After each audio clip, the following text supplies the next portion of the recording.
vento solar, raios cósmicos e radiação ultravioleta. São forças do espaço sideral que afetam nossa vida todos os dias.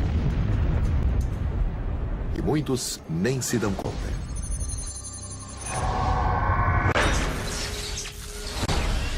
Do câncer de pele a transmissões perdidas, esses fenômenos cósmicos podem nos prejudicar.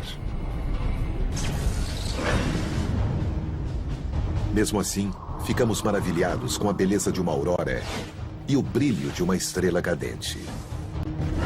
Prepare-se para as maravilhas e os perigos dos fenômenos cósmicos.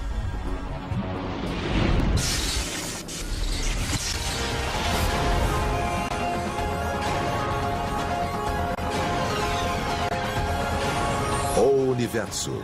Fenômenos cósmicos.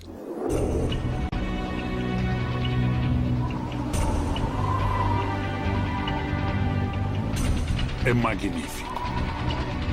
Simplesmente emocionante.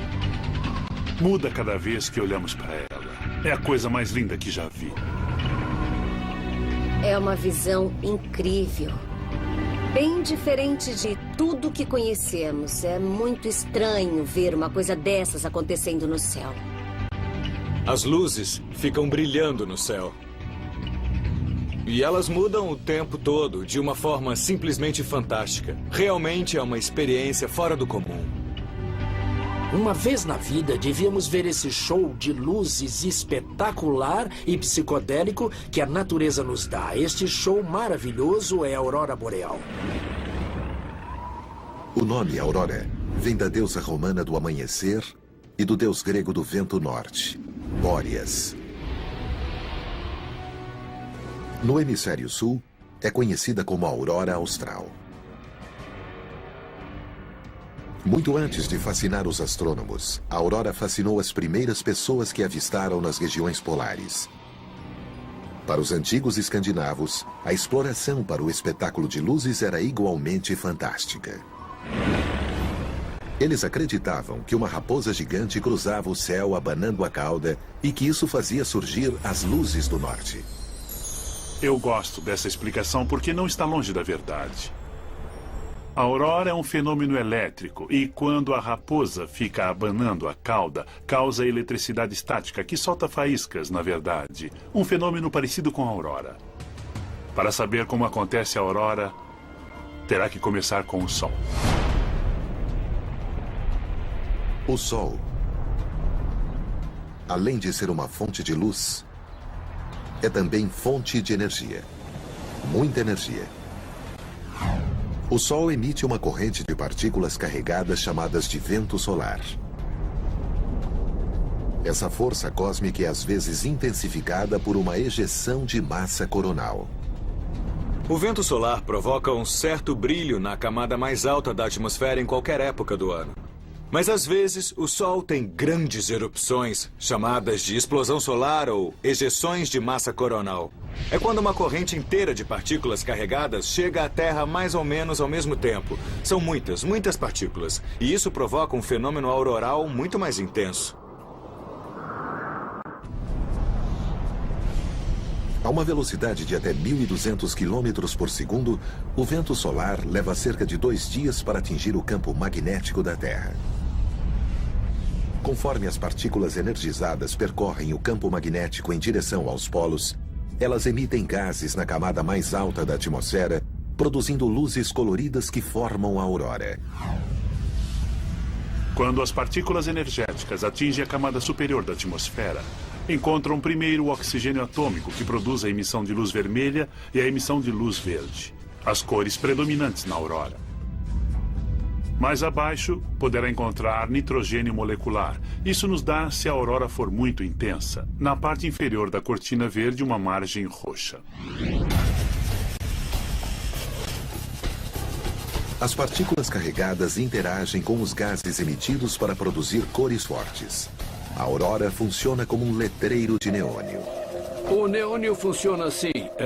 Pegue um pouquinho de gás nobre e coloque-o em um tubo a uma pressão baixa. Depois aplique entre 3 ou 4 mil volts e 15 mil volts. Isso vai ionizar o gás, fazendo com que ele emita sua cor característica. Os gases disponíveis para os letreiros de neônio são o xenônio, que é azul bem claro, o hélio, que tem cor de pêssego, o criptônio, com uma cor prateada, não é um planeta, o argônio, cor de lavanda, e o neônio, o mais intenso, principalmente em uma noite chuvosa. A aurora também é melhor observada à noite, principalmente no inverno, das regiões polares, quando as noites são longas e escuras. Dependendo da quantidade de atividade solar, a aurora pode durar desde alguns minutos a vários dias. E pode ser vista não apenas perto dos polos, mas também em raras ocasiões em latitudes mais baixas. Poucos anos atrás, em 2003, tivemos o que chamamos de tempestade do século. A maior tempestade magnética em 100 anos. Teve uma grande aurora associada a ela. Pessoas em Washington, capital, podiam ver a aurora no Mediterrâneo. Não vemos uma aurora com muita frequência. Uma das maiores que temos conhecimento ocorreu em meados do século XIX, quando a aurora podia ser vista do Havaí e outras partes do Pacífico Sul. E é a maior aurora registrada que temos conhecimento. A aurora pode ser vista além da Terra. O vento solar se espalha em todas as direções, indo para lugares além dos planetas. Júpiter e Saturno têm um vasto campo magnético maior do que o nosso, o que provoca auroras maiores e mais intensas. Mas não importa de onde ela pode ser vista, quanto tempo dura e qual a intensidade. A aurora geralmente surge como uma cortina brilhante com raios ou sombras que mudam constantemente. Uma técnica fotográfica acelera o processo. O efeito aumenta a beleza e o mistério da aurora. O formato das cortinas da aurora e o movimento dentro desse formato, os raios, as ondulações, o balanço, as espirais e tudo mais, está sendo matéria de pesquisa. Nós não entendemos isso tudo muito bem.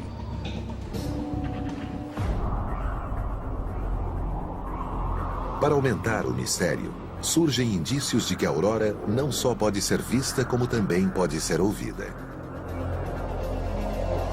A aurora ocorre a 100 ou a 150 quilômetros de altitude.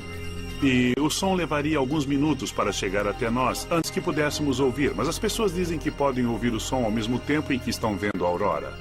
Portanto, deve haver algum mecanismo desconhecido que faz as pessoas pensarem que estão ouvindo, ou que faz com que as pessoas ouçam alguma coisa associada talvez com a aurora. Ninguém tem uma explicação e algumas pessoas estão tentando descobrir o que é.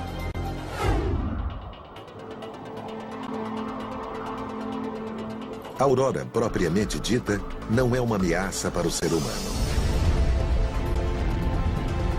Mas a intensa atividade solar associada a ela pode gerar cerca de 1 milhão de megawatts de eletricidade e causar outros tipos de problema, como nas linhas de transmissão de força.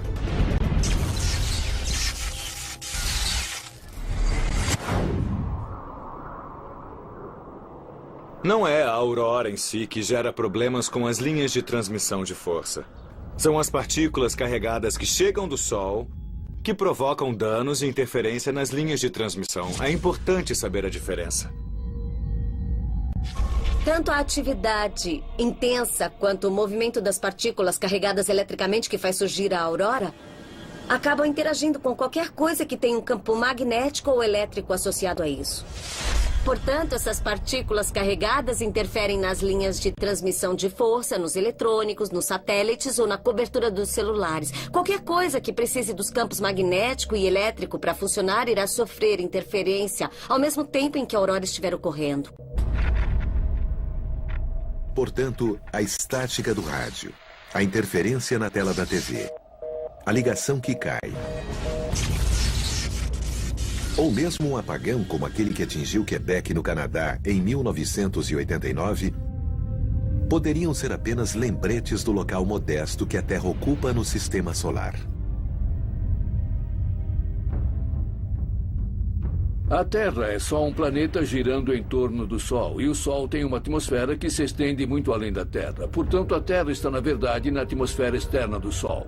Quando há alteração em sua atmosfera externa, o Sol afeta a Terra. Afeta também os sistemas tecnológicos dos quais dependemos. Embora a aurora seja apenas um efeito colateral da interação do Sol com a Terra, ela pode nos ajudar a entender o cosmos. A aurora é um bom indicador de como a alta camada da atmosfera, o campo magnético da Terra, interage com o vento solar, o vento que vem do Sol. Portanto, podemos usar a aurora como objeto de estudo basicamente. É o que a natureza nos dá para que possamos entender melhor o que se passa no resto do universo. A aurora é uma das medidas da atividade solar. Se voltarmos do momento presente para o século X ou século VIII ou antes disso, a aurora será um elemento usado para medir a atividade solar. O Sol tem um ciclo de atividade de 22 anos. A cada 11 anos fica mais ativo. Depois, ele reverte a polaridade e começa de novo. Podemos localizar isso no tempo e a aurora é um dos melhores marcadores. Enquanto a aurora é mais vista nas regiões polares, outros fenômenos cósmicos podem ser vistos em qualquer lugar. São as chamadas estrelas cadentes. Quando vemos uma estrela cadente, parece que a estrela caiu no planeta Terra. Mas não é verdade. As estrelas são muito maiores do que o planeta Terra. Se fosse mesmo uma estrela cadente, ela engoliria a Terra em uma fração de segundo. Se não é uma estrela cadente, o que é então? É apenas uma pedrinha, como um grão de areia do espaço sideral, movendo-se pela nossa atmosfera e colidindo com as moléculas e átomos da atmosfera e fazendo com que brilhem. Portanto, não é uma estrela mesmo, e não é nada que se pareça nem de longe com uma estrela. Essas pedrinhas brilhantes são mais conhecidas como meteoros. Muitas se queimam na atmosfera. Algumas, quando são grandes o bastante, conseguem percorrer toda a atmosfera e cair na Terra. É quando achamos uma pedra chamada meteorito. Bom, na verdade, é o mesmo fenômeno. As pedrinhas e partículas de poeira que formam o meteoro são resíduos da formação do nosso sistema solar. Na maior parte, detritos espalhados de gerações anteriores de estrelas. Muitas delas vêm do cinto dos asteroides. Entre Marte e Júpiter, existe um conglomerado de rochas flutuando ao redor. De vez em quando elas colidem entre si e se rompem. Essas partículas ficam voando ao redor do sistema solar e algumas delas acabam penetrando na atmosfera terrestre. Em certas épocas do ano, um grande número de meteoros cruza o céu. O evento é conhecido como chuva de meteoros. Ela ocorre quando a Terra atravessa uma trilha de detritos, fragmentos de gelo e areia, deixados por um cometa em sua órbita pelo Sol. Quando nós olhamos para uma chuva de meteoros, os meteoros ou estrelas cadentes parecem partir de um único ponto no céu, o radiante. Parece que eles irradiam de lá. Mas, na verdade, as partículas de gelo e rocha que formam os meteoros viajam em grupo ao longo de linhas paralelas através do espaço. Elas não irradiam de um único ponto. Elas apenas parecem estar se espalhando por causa da perspectiva, por causa do fato de você estar olhando de uma grande distância. Isso faz com que pareça que elas vêm de um ponto de fuga. Podemos ver exatamente a mesma coisa aqui neste corredor. As paredes são paralelas entre si, o teto é paralelo ao chão. As linhas de interseção entre o chão e a parede, e o teto e a parede, são paralelas entre si. Mas parece que todas elas convergem lá no final do corredor. Todas elas vêm de um ponto de convergência por causa da perspectiva. Agora, voltando aos meteoros, de forma semelhante, todas as partículas estão viajando paralelamente entre si, mas parecem estar divergindo do radiante por causa da perspectiva.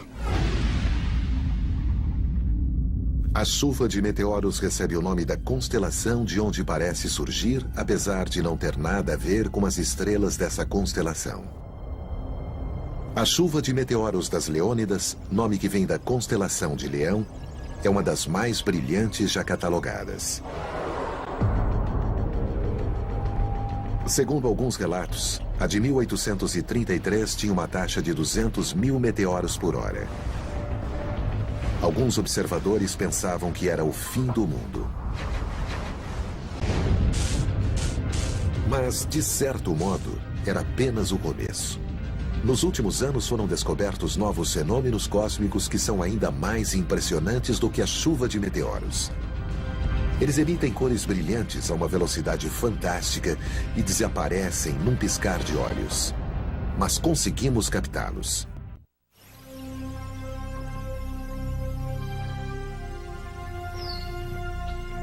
Os raios cósmicos parecem ter saído de um filme de ficção científica.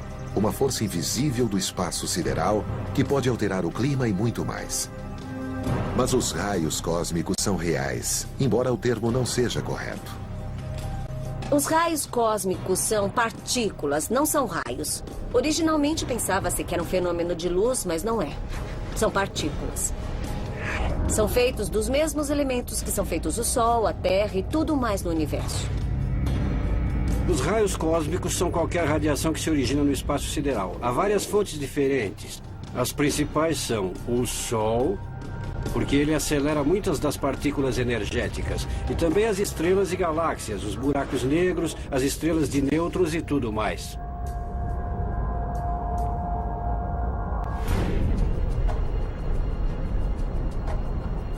Muitos raios cósmicos não são superenergéticos pelos padrões da Terra.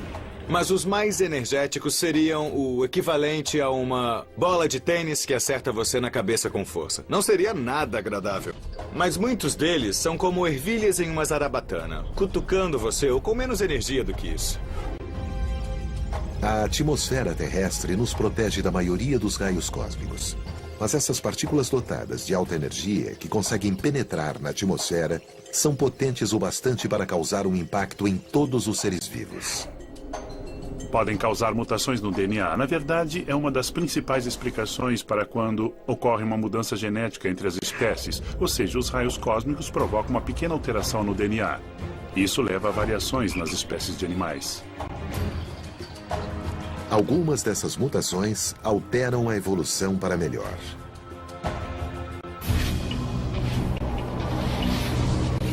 O que é evolução? É baseada na ideia de que os genes podem mudar ligeiramente de geração em geração, fazendo com que você se adapte às mudanças do planeta Terra.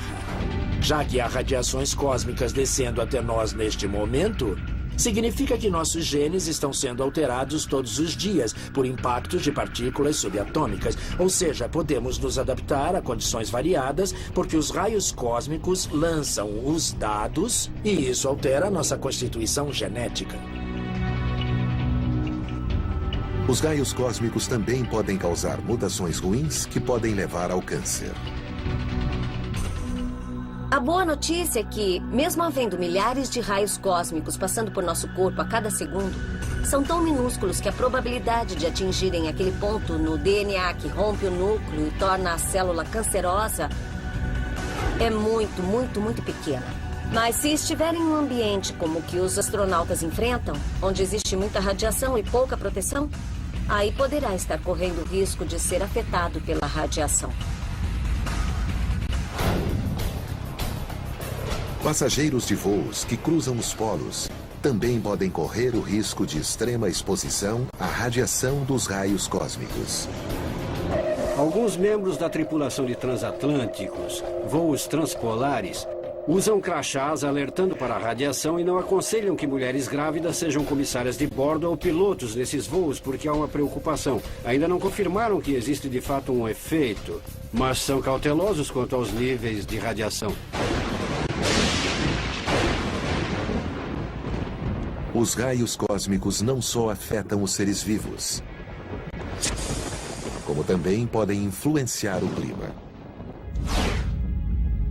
Existem teorias de que os raios cósmicos da galáxia podem ajudar a provocar uma tempestade com raios e trovões. Isso porque abrem uma linha de ionização através da atmosfera que pode abrir o caminho necessário para que ocorra o raio.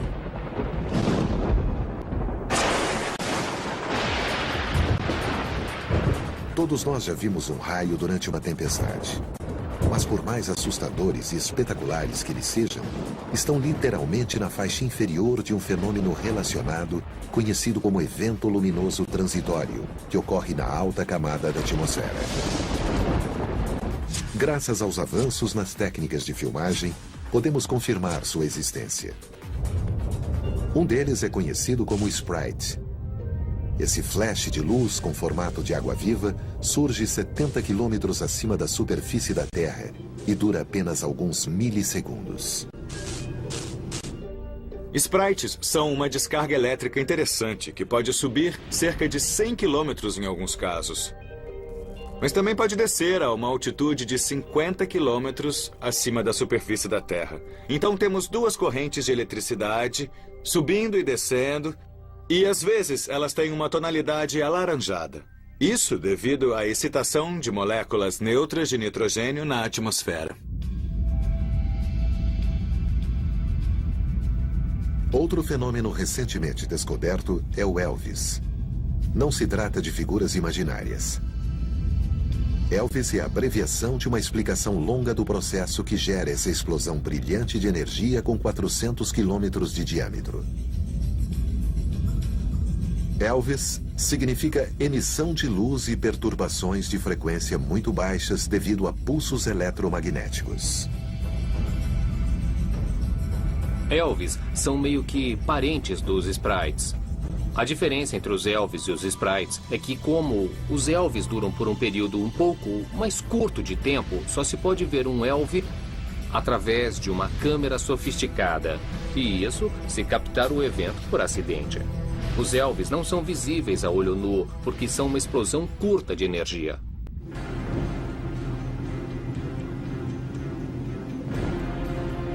Mais perto da Terra, ocorrem outras descargas, como os Blue Jets. Os Blue Jets começam acima do topo das nuvens de trovoadas, a uma altitude de 16 quilômetros acima da superfície da Terra, e eles sobem a uma altitude de 50 quilômetros acima da Terra.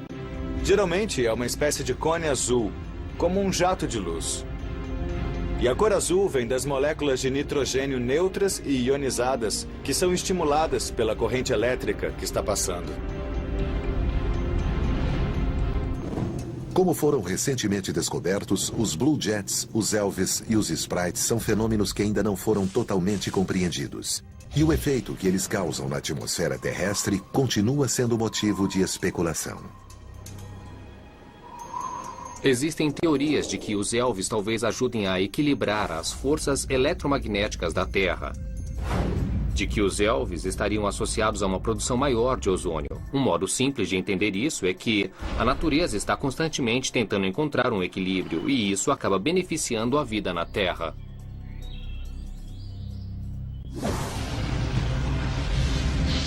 Os fenômenos cósmicos não só afetam o clima, como também plantas e animais. Sem essa interação com o Sol, nossas vidas seriam um caos.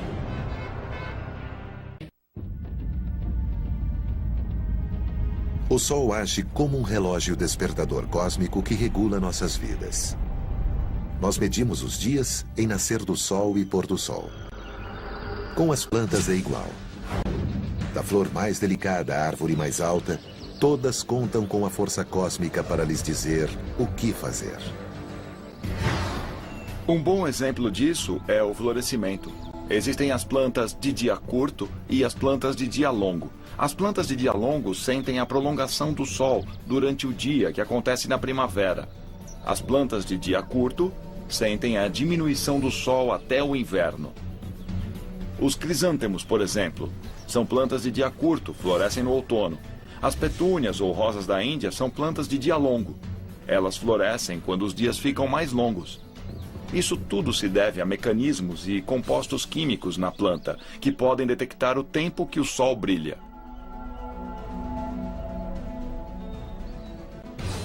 Dizer às plantas quando florir é um dos papéis importantes que o Sol desempenha. Outro é o papel que o Sol desempenha na iniciação de um processo chamado fotossíntese. Sem essa interação cósmica, as plantas morreriam. E nós também.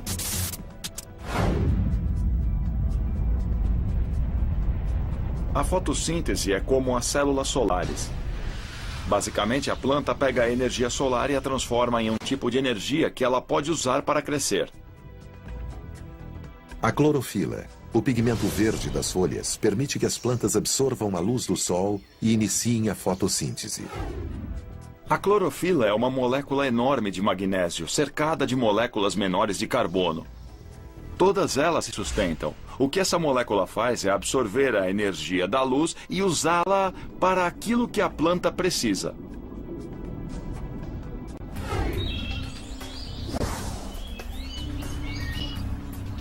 A fotossíntese desencadeia um processo complexo que faz com que as plantas transformem o dióxido de carbono e a água em açúcar, que por sua vez é usado para fazer amido, gorduras e proteínas, o alimento que comemos.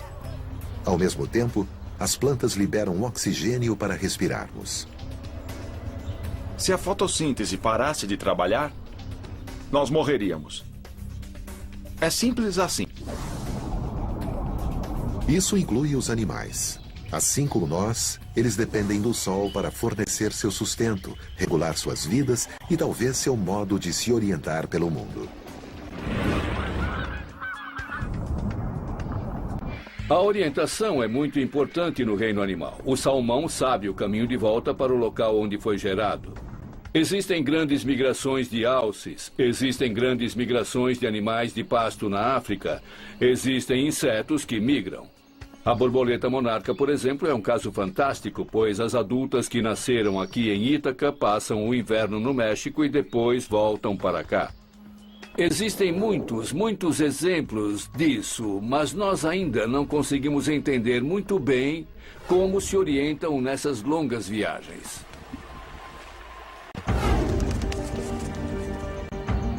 Estudos dão algumas pistas do mistério em torno da orientação dos animais. Muitas espécies utilizam o sol como guia. Não é tão fácil quando pensamos nisso, porque para usar o sol como guia é preciso ter um relógio, ou seja, precisa saber se é de manhã, meio-dia ou à tarde, por causa do aparente movimento do sol. Portanto, os animais realmente têm um relógio biológico, assim como nós, que diz a eles qual é a hora do dia.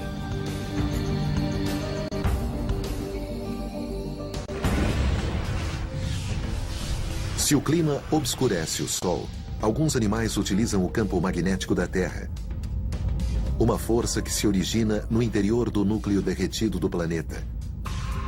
Além de apontar a direção, determina o posicionamento. Cada lugar da Terra possui uma assinatura magnética única. Se um animal tiver a percepção necessária, ele poderá usar o campo magnético da Terra para saber onde está em relação ao seu lar, observando as diferenças nos campos magnéticos. O problema de usar o campo magnético da Terra para saber a sua posição é que o campo magnético da Terra muda. Ele muda da noite para o dia. Ele muda por causa dos depósitos de ferro sob a superfície da Terra, chamados de anomalias magnéticas, e que o distorcem. Ele também varia devido a manchas solares que provocam alterações no campo. Tudo isso significa que é bastante instável. Mesmo assim, ao que parece, muitos animais se utilizam dele para se orientar.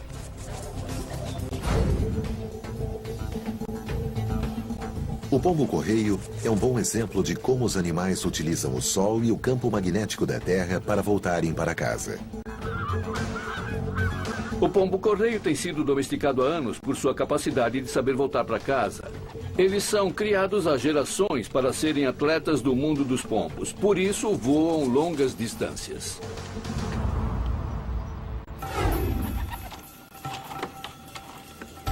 Este é o primeiro passo para soltar um pombo. Eu vou até o pombal e escolho os pombos que eu vou usar ou soltar naquele dia. É importante ter certeza de que os pombos estão em boas condições físicas, se parecem estar querendo voar, se as penas estão em boas condições. Eu escolho os pombos e os coloco no que é chamado de cesta de pombos. Basicamente é uma caixa pequena usada para transportar os pombos do pombal para o ponto de lançamento.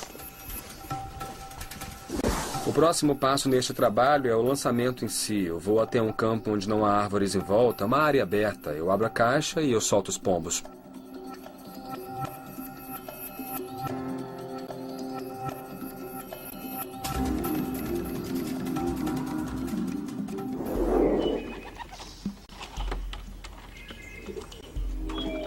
Segundo especialistas, os pombos se orientam pelo sol durante o voo e depois voltam para casa, provavelmente através do olfato e do campo magnético da Terra. Existem 2 órgãos que parecem estar envolvidos para detectar o campo magnético da Terra. Um é o sistema da visão na retina do olho. O outro está no bico, no alto do bico do pombo, onde há um depósito considerável de magnetita, que é um mineral magnético e que também parece estar envolvido para detectar o campo magnético. Portanto, há 2 receptores e ainda não sabemos exatamente como eles interagem e como são usados pelos animais para se localizarem. A última etapa quando se solta um pombo é a volta para casa, quando o pombo voa de volta para o pombal e pousa na plataforma e entra.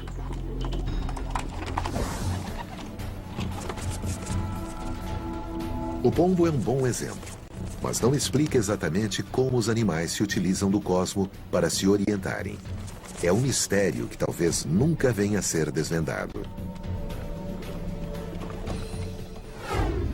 É difícil de entender pelo fato de que os animais, assim como nós, usam várias técnicas diferentes. Mas eles têm dificuldade em utilizar o Sol. Eles mudam o mecanismo e usam o campo magnético da Terra. E é a capacidade de usar diversos instrumentos desse arsenal, assim como fazemos para nos localizar, que torna difícil, de forma experimental, descobrirmos exatamente o que ocorre. Assim como o campo magnético, há outro fenômeno cósmico que afeta a vida na Terra de forma misteriosa. Ele se esconde em plena luz do dia, mas não há como se esconder dele. Se ignorado, resulta em queimadura, ou pior.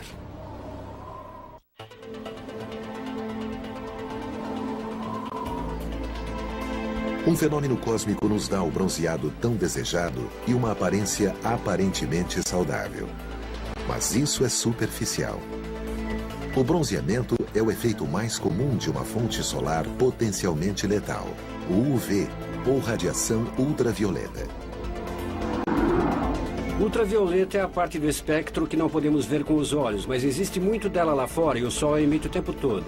Assim como existem cores no espectro visível, existem cores no ultravioleta, dependendo da extensão da onda. Nós dividimos em 3 faixas diferentes, ultravioleta A, B e C.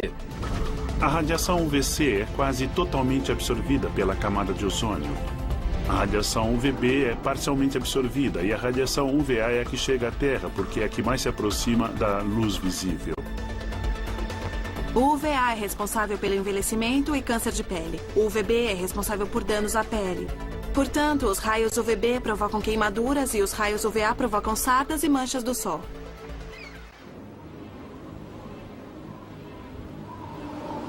Este é o modelo de uma camada de pele. Estando ao ar livre, a luz UVB penetra superficialmente na pele e provoca queimadura, causando danos às células que formam a nossa pele, que compõem a pele. Uma vez danificadas, o nosso corpo reage ativando o sistema imunológico. Isso aumenta a circulação sanguínea no local afetado, fazendo com que as células de defesa produzam pequenas moléculas que causam inflamação. E isso é só o começo. A exposição prolongada aos raios UVB do Sol pode causar catarata e pode ser responsável pelo câncer de pele, como melanoma, uma doença potencialmente fatal.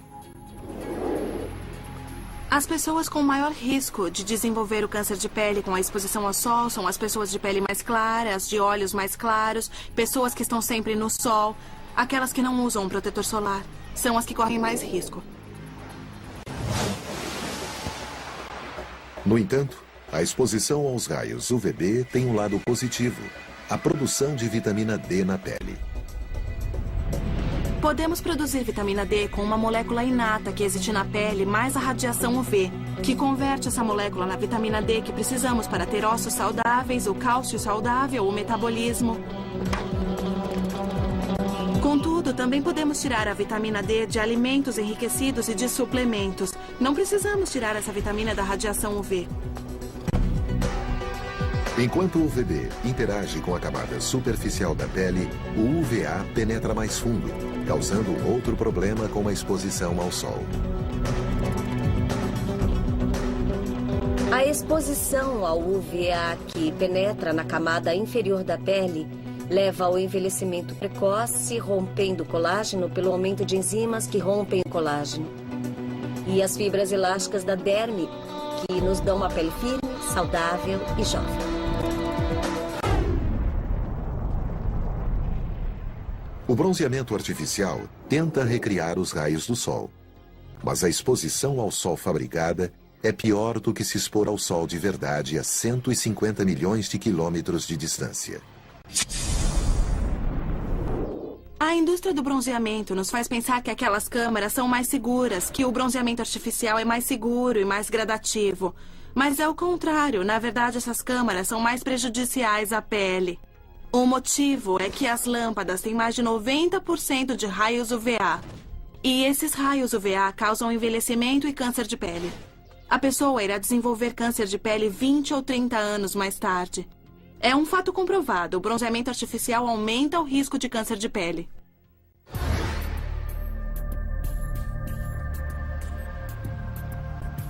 Muitos também acham que o uso regular do protetor solar protege do câncer de pele e envelhecimento precoce. Não é verdade. Nem mesmo os produtos com alto fator de proteção solar evitam os efeitos nocivos do sol. FPS é fator de proteção solar. E mede quanto tempo você pode ficar no sol sem se queimar.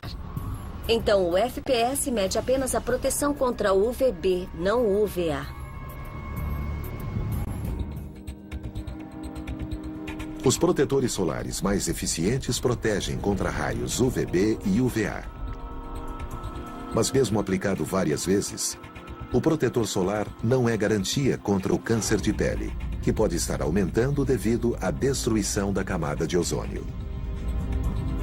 O que o ozônio faz é criar uma espécie de manta sobre nós que absorve boa parte da radiação emitida. Então, se esse ozônio se esgota, recebemos uma radiação de energia cada vez mais alta, o UVB. E é isso que é prejudicial, causando danos à pele. É interessante notar que há 2 bilhões de anos, antes da Terra ter uma atmosfera rica em oxigênio, não havia camada de ozônio e não existia vida na superfície da Terra. Só podia existir no fundo do mar, onde se está protegido do ultravioleta pela água. A luz ultravioleta é invisível e seus efeitos podem ser nocivos. Mas a luz visível do Sol é a fonte do que talvez seja o efeito cósmico mais belo de todos.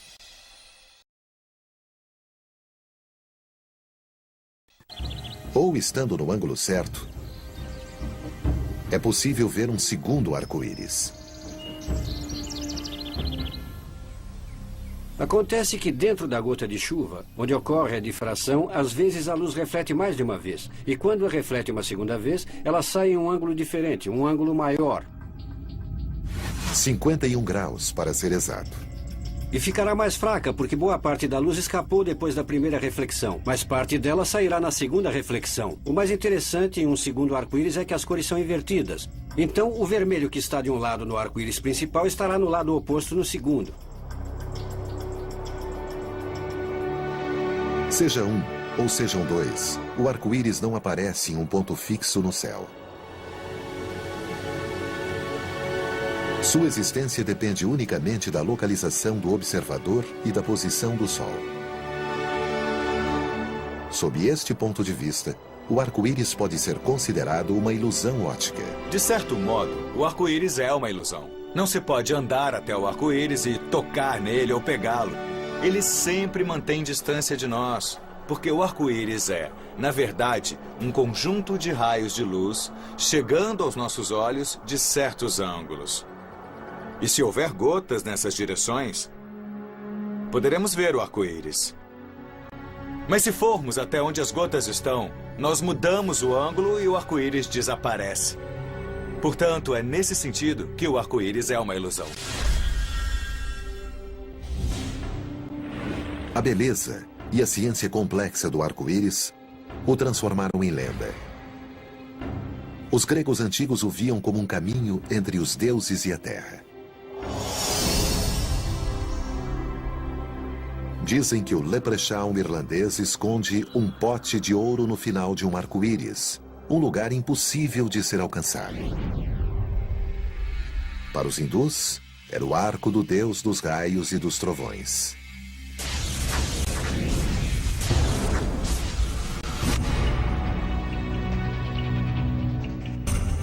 A beleza de um arco-íris, a complexidade da fotossíntese, o impacto dos raios ultravioletas, o mistério de uma aurora. Todos esses fenômenos cósmicos nos ajudam a entender nosso relacionamento com o universo. Nós somos tudo, menos espectadores passivos em toda essa demonstração de fenômenos entre a Terra e o espaço. A vida na Terra evoluiu nesse ambiente de raios cósmicos, auroras e relâmpagos. E todos os fenômenos que vemos fazem parte do ambiente em que evoluímos. Portanto, fazem parte de nós e fazemos parte deles.